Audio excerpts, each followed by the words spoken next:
Mga kababayan, Assalamualaikum warahmatullahi wabarakatuh. Madayaw, maayong adlaw kaninyong tanan. Magandang araw sa inyong lahat.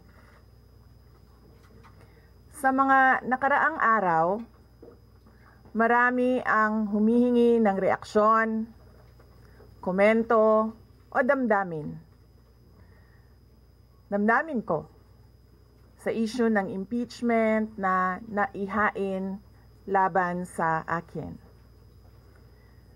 Sa kabila ng aking mga naging pahayag ukol sa planong impeachment sa mga nakaraan na buwan, ang tanging masasabi ko na lamang sa puntong ito ay God save the Philippines.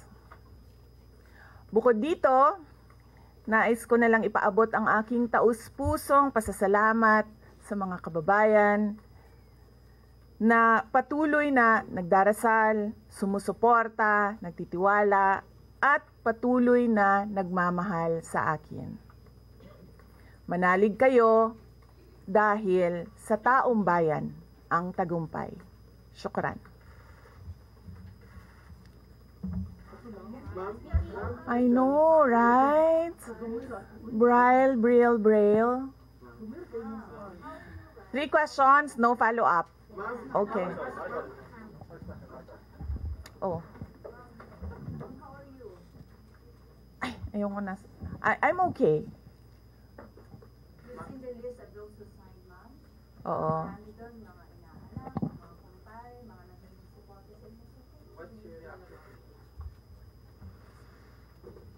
Sabi kasi, di ito lang daw basahin ko.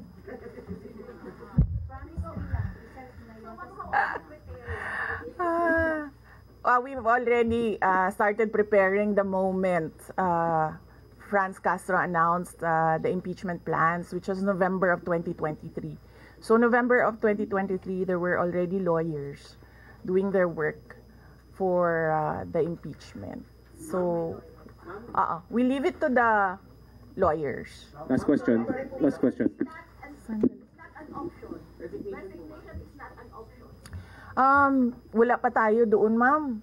Masyado pang malayo yung mga ganyan na mga bagay. Nandun pa lang tayo sa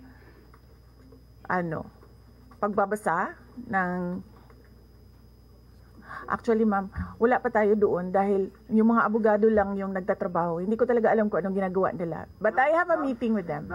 Last question, please. The president said he has nothing to do with the impeachment. I do not want to answer that question. Next. Ma'am, po ba na si dating Pangulo Rodrigo Duterte isa sa mga abogado niyo para sa impeachment? I do not want to answer that question. Yes, ma'am. Nakikita niyo po ba na may hahalin tulad ng sitwasyon ng bansa sa 1984 ni George Orwell? I do not want to answer that question. Last question. Last question.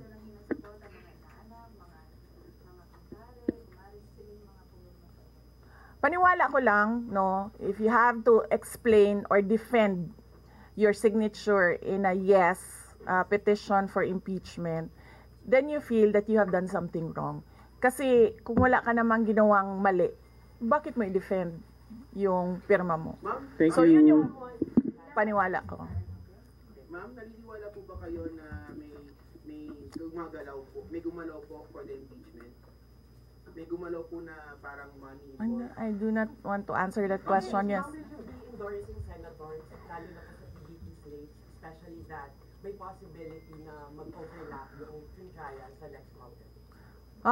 Hindi pa namin napapag-usapan kung ano yung gagawin ko for the upcoming campaign and election.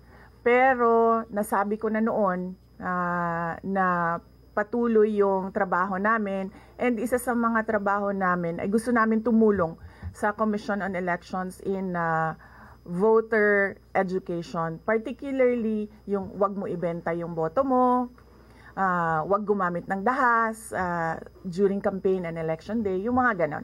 Ma'am, payo niyo lang po sa ating mga kababayan sa nangyayari po ngayon sa ating bansa.